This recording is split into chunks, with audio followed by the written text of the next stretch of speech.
corajosos. É hora de levantar e responder ao chamado. Deus fez a vocês.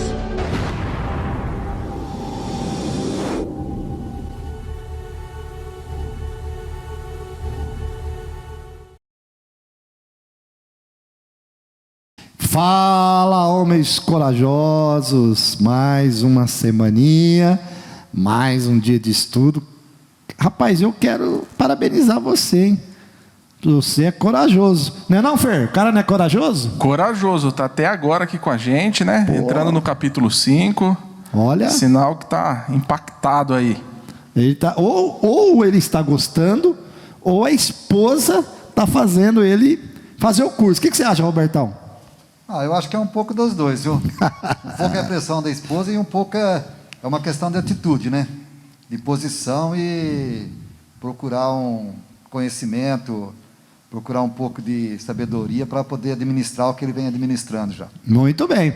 Então, eu vou aí pelo lado do Robertão, porque ele sabe muito, muito bem o que é a pressão da esposa. Afinal de contas, ele tem mais experiência do que cada um de nós aqui, bem mais que eu, bem mais que o Fernando, né? Muito bem, capítulo 5, que bom que você está aí. Tenho certeza que Deus vai ensinar você mais uma vez, né? Porque estamos aqui para aprender e nós estamos felizes por você estar aí participando mais uma vez desse estudo. Josué capítulo 24, versículo 15 diz assim: porém eu e a minha casa serviremos ao Senhor. Nós começamos agora uma série de estudo que é sobre decisões, e esse capítulo 5 ele fala sobre decida liderar sua família. Decida liderar sua família. E há aqui um voto, um compromisso que você assume. Diz assim: eu me comprometo a amá-los, protegê-los, servir-lhes e ensinar-lhes a palavra de Deus, como o líder espiritual da minha casa. Isso é um compromisso que você assume. O autor inicia o capítulo 5 dizendo assim: Moisés estava morto e toda a nação de Israel estava em choque. Esse homem sábio, santo e poderoso liderou aquele povo por 40 anos, desde a milagrosa saída do Egito. Mas ele estava morto, e um enorme grupo de pessoas estava em uma situação precária no deserto, necessitando desesperadamente de uma nova liderança. Deus se voltou para Josué e lhe disse que era a hora de liderar. Imagine quão amedrontado e despreparado ele deve ter se sentido para essa tarefa. Ninguém poderia ser um líder como Moisés. No entanto, em Josué capítulo 1, Deus estabeleceu um caminho transparente de liderança que iria definir o incrível sucesso de Josué. Ele prometeu 4 recursos espirituais para ajudá-lo a liderar. 4 recursos que estão disponíveis também para os filhos de Deus hoje na liderança de seus lares. Olha que coisa linda. O primeiro recurso é: deu-lhe autoridade ordenada por ele mesmo. O texto diz: para atravessar o Jordão, tu e todo este povo, a terra que eu dou aos filhos de Israel. Josué capítulo 1, versículo 2. Segundo recurso: deu-lhe a sua palavra, para meditar dia e noite, fazer o caminho prosperar e os esforços serem bem-sucedidos. Josué 1:8. Deu-lhe a sua presença, olha que coisa linda, como um companheiro de confiança, guia e escudo. O Senhor teu Deus é contigo por onde quer que andares. Josué capítulo 1, versículo 9. E deu-lhe o seu povo para apoiar e encorajar. Josué capítulo 1, do versículo 16 ao versículo 18. Então vamos lá recapitular os 4 recursos que foram dados para Josué, que é dado para mim e para você também, na liderança da nossa casa, da nossa família. Primeiro, deu-lhes autoridade. Segundo, deu-lhes a sua palavra. Terceiro, deu-lhes a sua presença.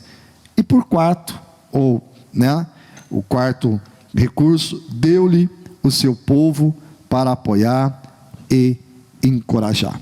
E é sobre isso que nós vamos falar um pouquinho, sobre questão de liderança, posicionamento, né? E nós vamos começar aqui esse bate-papo com o Fernando, que vai estar falando um pouquinho aqui para nós, como podemos identificar um verdadeiro líder. Como podemos identificar um verdadeiro líder? Você tem a sua opinião, claro, mas nós vamos aqui trabalhar dentro da ideia do livro, para depois a gente discutir, ampliar o nosso conhecimento. E aí, Fer, como podemos identificar um verdadeiro líder? Vamos lá, pastor. Na verdade, aqui não é nem a minha opinião. Apesar de eu ter a mesma opinião, a gente está se baseando pelo estudo do livro. Então, dentro do que o livro nos ensina, o verdadeiro líder é aquele que toma a iniciativa, que toma coragem para si. Então, muitas vezes, esse líder, tendo a coragem, ele consegue direcionar e fazer com que sua equipe siga o caminho que ele escolha, não duvidando aí do que ele fala. Então, por ter essa coragem, ele consegue guiar a sua família, aqui no caso, trazendo para o estudo que é familiar. Então, um pai com coragem, com iniciativa, ele vai conseguir aí guiar a sua família pelo caminho que ele pensa ser o correto. E muitas vezes esse líder ele pode não ter todas as qualidades do mundo. A pessoa não é completa em todos os sentidos. Tem suas falhas, tem seus defeitos, mas ele tendo aí essa coragem em tomar partido, em tomar frente, tomar direção da sua casa e conduzir aí a sua família para o caminho que ele acha correto. E uma coisa interessante, né, Fernando, é que, na verdade, Deus nos chama, quando Deus nos chama para algo, quando Deus confia em nossas mãos algo, Ele mesmo nos capacita, né? Deus nunca vai confiar algo a mim e a você sem nos capacitar, porque Ele é aquele que nos capacita. Ele nos chama, a Bíblia diz que fiel é que vos chama, o qual também o fará, né? Ele nos capacita. E quando Deus chama Josué para liderar, depois o mais interessante é que Josué assume a posição, com medo ou sem medo. É óbvio, cara, ele tinha que substituir Moisés. Fácil, né? E muitas vezes esse medo ele tem que ficar interno, né? Você não pode duvidar do que você está proporcionando ali e está dizendo ser o certo. Então, Josué, acho que ele teve lá os momentos dele sozinho, em que ele acabava tendo esse certo temor, mas na frente dos liderados ele não podia mostrar isso, né? Essa falta de coragem, essa não iniciativa de tomar a frente da turma. E é isso que falta muitas vezes dentro dos lares. Falta principalmente no casamento, né? Não é falta, na verdade, liderança dentro de casa. E nós somos sacerdotes. A Bíblia diz que nós somos sacerdotes. Precisa ter coragem. É por isso que nós estamos aqui, para que você possa ser, na verdade, despertado por Deus. Você não precisa ter medo. Deus vai te capacitar. Você precisa assumir a posição que Deus chamou você para exercer a função da posição que você está. Se você é pai, você nunca foi pai, né? Mesmo que você seja pai pela segunda vez, no sentido de você ter mais do que um filho, cara, mas a experiência é outra, completamente diferente, porque cada filho é um filho. Isso é bem claro, né? Então, os líderes precisam tomar coragem. E aqui o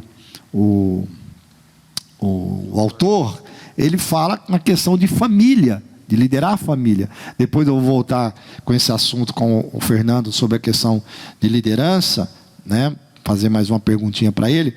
Mas eu quero agora direcionar um pouquinho a minha pergunta para o Roberto nessa questão do casamento. A questão de liderança é tão importante quanto. Você vai ver tudo isso no livro. Por isso que o autor diz aqui, né? Decida liderar a sua família. Talvez o que esteja faltando na sua casa é um pouco de liderança, né? Então eu quero fazer uma pergunta para o Roberto, tratando de família também. Quem é responsável pelo sucesso no casamento? Uma boa pergunta, viu, pastor? É claro, eu só faço boas perguntas, claro, Roberto. claro, Eu só faço boas perguntas para quem eu sei que tem boas respostas. Mas eu sei que você fala, mas eu só falei para que os outros também saibam disso aí. Entendeu? Muito bem, muito bem. Tem alguma relação? Então é isso aí. Agora, só antes de responder, entrar propriamente na resposta, quando fala de coragem, né, de liderança. Aqui nós temos três, nós somos em três aqui, o Fer, o pastor, mas eu, cada um em uma fase do casamento. E para cada fase, a mesma coragem que o Fernando tem com 10 anos de casamento, o pastor com pouco 25 anos, eu com os 40, a coragem sempre tem que existir. Porque nós temos que ter cada dia uma novidade, cada dia um desafio. Então a ousadia e a coragem é fundamental. Roberto, eu quero fazer uma pergunta. Aqui, já que nós estamos falando com o homem, posso? Não, calma lá, não fica tranquilo. Depois você falou aí, pô, o Fernando, coragem, né? O Fernando tem, quantos anos você tem, Fernando? Eu tenho 35. 35. Há uma diferença de ter coragem e ter força? Chega uma fase do casamento que a gente só tem coragem, mas não tem força. Você aí, que fase que você está? A fase da coragem ou a fase da força? Seja sincero, Roberto. Você tem coragem? Né? Tem, eu tenho. Coragem. E a força? E aí? Bom, essa é uma pergunta para o futuro, entendeu? Eu quero perguntar para você, você tem coragem ou você tem força? Ô pastor, o Roberto, antes de iniciar aqui a reunião, ele estava falando que tem muita coragem, né? E que a força tem cor azul. Pois é, é isso aí. Mas coragem para admitir, não, já é. Na verdade, já que o pastor entrou nessa questão, eu vou deixar claro uma coisa. É só para deixar você um pouco descontraído, mas uma coisa que é importante para falar aqui. Eu acho que é uma coisa bem pertinente e coerente que eu vou falar aqui. Essa questão de força, aqui a gente está brincando e tudo, mas é uma realidade. É por isso que é importante que o casal permaneça junto, envelheça junto. Porque todas as fases da vida, não adianta eu hoje com 61 anos de idade, por algum motivo, de repente eu querer me relacionar com uma pessoa de 30. Não existe. Vai dar ruim.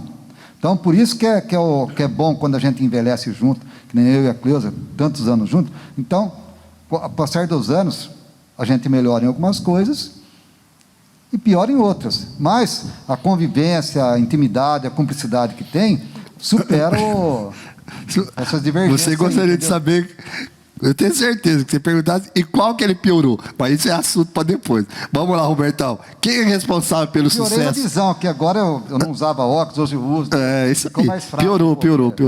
Então vamos lá. Quem é responsável pelo sucesso no casamento? É claro que o sucesso do casamento, ele, vamos dizer assim, ele depende dos dois. Mas a responsabilidade maior é do homem. Porque ele nos deu essa responsabilidade de liderar a nossa família. Como o pastor disse agora há pouco aí, trazendo para os dias de hoje a situação da liderança do próprio Josué, ele nos deu autoridade, ele nos deu a sua palavra e nos deu a sua presença, para que a gente possa ter entendimento, ter condições de conduzir a nossa família, conduzir nossa esposa, conduzir nossos filhos. Em uma separação, mesmo que a mulher seja responsável pelo fato, a culpa ainda cabe para o homem. Por quê? Porque o homem, como líder, a sua família é uma concessão, é sua propriedade, sua posse. E quando acontece de chegar a uma separação, é porque o homem deixou acontecer. Independente, mesmo que veja bem, eu estou dizendo, mesmo que a responsabilidade seja mais da mulher, precisa ver por que era cuidado do homem para que essa situação não chegasse nesse ponto aí. Ele, como líder, ele tinha que ter analisado, visto e procurado maneiras para que isso não acontecesse. Ora, existem muitos homens nos dias de hoje que agem como Adão no Éden. Quando procura sempre jogar a responsabilidade pelas falhas em cima da esposa. Ora, a mulher, ela é uma ajudadora, ela é uma companheira. Ela não é, a gente não pode responsabilizar a mulher por erros, por falhas, quando a responsabilidade é nossa. Ora, muitos homens desistem dessa liderança e deixam a cargo da esposa o cuidado da casa, a manutenção, a educação dos filhos. E à medida que a mulher vai assumindo isso daí, o processo original, ele se inverte. A mulher começa a ser a cabeça do lar. Ora, quando isso acontece, o homem vai minando a sua responsabilidade e vai minando o respeito da mulher por ele. Ela vai assumindo a situação e preenche uma posição que não caberia a ela fazer. Aí, nesse contexto, o que acaba acontecendo? Os motivos que levam a isso são diversos.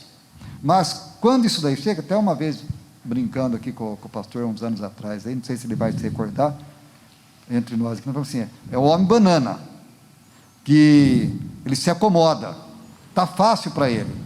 Vai comprar uma casa, a mulher vai tomar frente, vai comprar um carro, a mulher assume tudo. Ora, quando isso acontece, é uma coisa muito negativa. No final das contas, perde a mulher, perde o homem, perde os filhos, e a família se desestrutura totalmente. Então, nós temos que rever bem esse ponto aí. Esse posicionamento. O autor fala algo aqui muito interessante, diz assim, muitas vezes, os homens simplesmente desistem quando um casamento começa a decair, ou se desintegrar, e ficam esperando que as suas esposas ajam em conjunto, mas isso não é liderança. Nós somos os líderes, né? Então, aí ele diz algo muito lindo aqui. Deus colocou algo nos homens que requer coragem, e quando um homem usa essa coragem para liderar sua esposa com benignidade, ela tende a florescer. Ele irá respeitá-lo melhor e experimentar uma sensação ótima de segurança. Isso que é importante, né? Essa questão, a liderança nossa, do homem, no seu casamento, por isso que a responsabilidade do casamento é nossa também, né? A nossa liderança vai trazer para o lar uma segurança. E isso é muito legal. Vai trazer uma harmonia, né? Claro, né? E isso automaticamente vai afetar também os filhos, né? O autor diz aqui sobre os filhos também são responsabilidade sua. Ele diz assim, como líder ordenado por Deus, a responsabilidade maior pela formação e criação dos filhos também recai sobre os ombros do pai, né?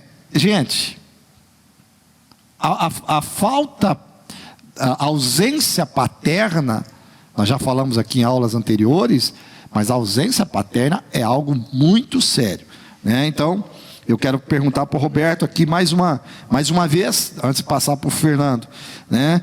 Dentro disso, na nossa liderança, como nós iremos conseguir, como devemos proteger nossos filhos, Roberto? Então, Nós, em nossos lares, nós somos sacerdotes do nosso lar. Nós somos os pastores, vamos dizer assim. Sacerdotes do lar, o que é? Para quem não tem muita intimidade com essa questão, no Antigo Testamento, o sacerdote, principalmente no Antigo, né, era aquele que levava diante de Deus o pecado da comunidade ali. A responsabilidade era tremenda com toda a nação. E hoje nós não temos responsabilidade com a nação nesse sentido, mas essa responsabilidade continua nos nossos ombros em relação aos nossos filhos. Por quê? Nós devemos ensinar nossos filhos de tal maneira que eles possam se espelhar em nós. Tudo quanto nós fizermos, isso vai fazer com que eles se sintam seguros e possam ver, possam aprender além de si mesmos. Nós temos que ensiná-los a ver além. Sempre dar um incentivo, a coragem, para que eles sejam bem-sucedidos. Precisamos ter coragem, força, oração, muita oração. E às vezes nós temos que tomar também medidas que não são tão agradáveis, mas que nós devemos tomar para que essa proteção flua bem. Devemos agir de maneira tal com nossos filhos que eles se sintam seguros e confiantes, que possam ter interesse, ter disposição para seguir nossos passos. Somos chamados para cuidar de nossos filhos em todas as áreas de suas vidas.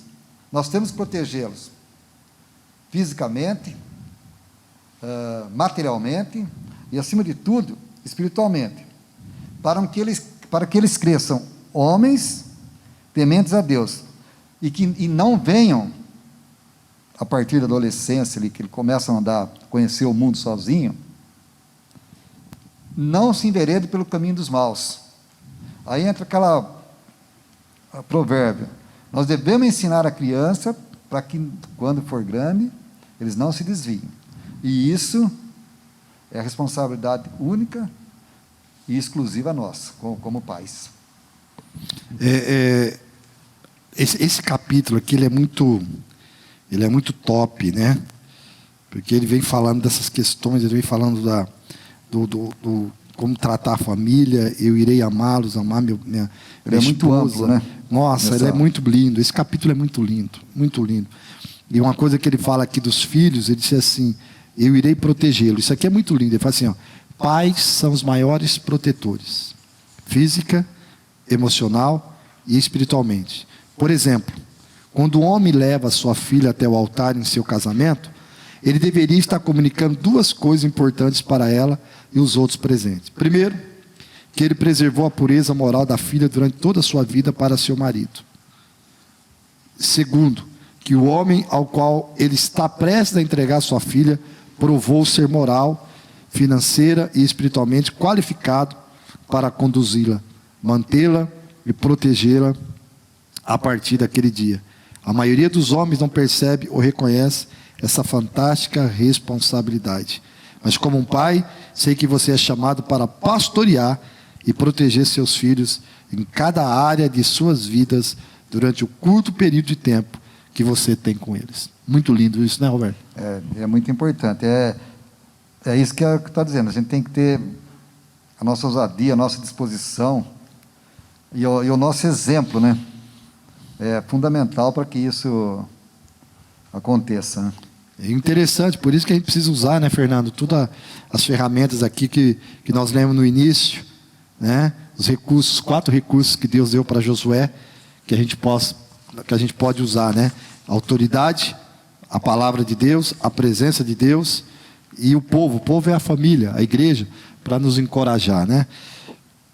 Ô Fer, qual líder Deus espera que sejamos, que nós como homens possamos ser?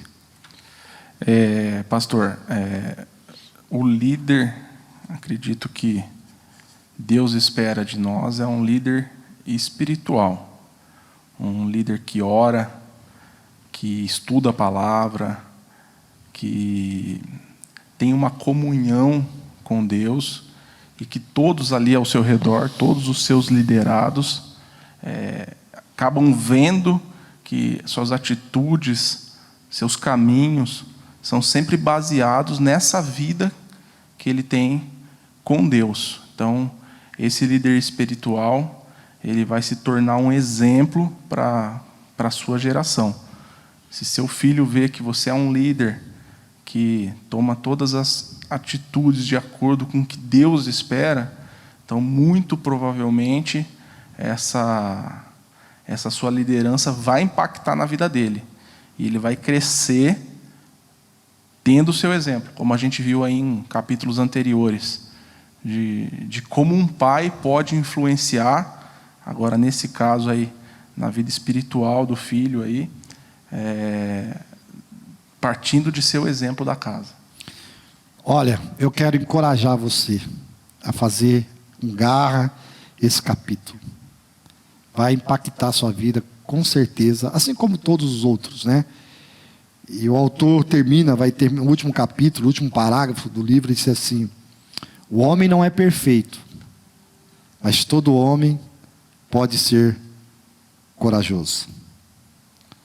O homem não é perfeito, mas todo homem pode ser corajoso. Todo homem pode liderar a sua casa com a palavra, a presença e a ajuda de Deus. Que Deus te abençoe. Tenha uma boa aula, um bom encontro com os seus mentores, com os seus líderes. E eu tenho certeza que vai ser assim um tempo especial. Não falte na aula, hein? Não falte ao encontro. Tá bom? Eu vou orar para que Deus possa nos abençoar. Aliás, vou pedir para o irmão Roberto nos dirigir em oração, para que o encontro seja um tempo assim especial, em nome de Jesus. Amém, pastor. Oremos então, irmãos.